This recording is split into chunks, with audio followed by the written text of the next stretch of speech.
Stunning move. Heiress Adle testifying in his own first-degree murder trial Monday to that fateful night when he was just 14 years old. I don't necessarily remember where I got the knife. I just remember having it in my hand. The then teen was charged as an adult for murder after his aunt, Tanya Harper, was stabbed to death in his son Lake's home, where many family members were staying during a family reunion.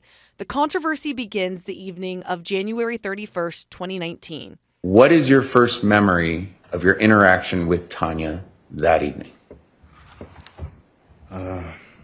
It's when we were playing Connect 4 and she said, "You're not going to be living much longer." It didn't seem like Auntie Tanya. It was just like robotic and her eyes were just blank. Heiress tells the court he went to his room where he claims his aunt calls his bedroom landline phone and repeats those words. He tells the jury he got scared and started cutting phone lines in the home with a knife, though said he didn't recall how many. The prosecution telling the court this takes planning and intent to show premeditation. He then tells the court he heard Tanya calling his name downstairs, the knife still in his hand. When you went downstairs, did you want to hurt her? No, I loved Auntie Tanya. I didn't want to hurt her. I just didn't want to get hurt myself. The state argues Tanya Harper was sleeping at the time and was defenseless.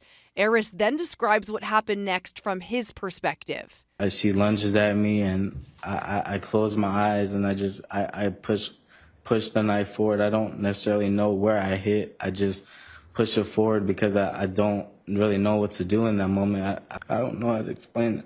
And then I run. According to police reports, Heiress took a nap after the killing. His parents told Arizona's Family Heiress suffers from a form of schizophrenia, but the judge ruled mental health and illness is not admissible in this trial. The state hammering home their main point, Heiress admits to killing his aunt that night. Sitting here today, do you dispute that you did it? No. Now, because mental health or illness is not admissible in this trial, the defense is pointing to no real motive in the case and fighting for a lesser conviction than first-degree murder.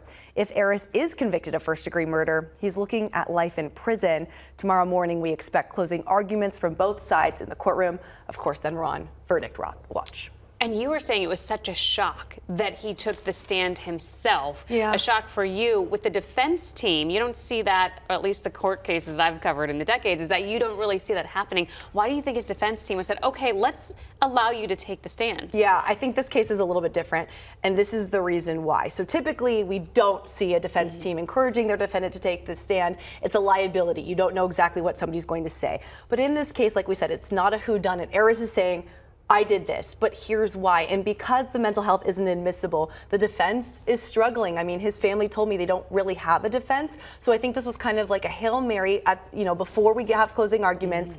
You know what? We have nothing to lose. Heiress was young. He was 14 years old at the time. If he can express to the jury that there was a comment made, he was fearful, and maybe kind of show the jury that he was so young, a teen at the time, and felt threatened by those comments, maybe that will impress upon the jury that he should not be convicted of first-degree murder. The defense would like to see second-degree or manslaughter.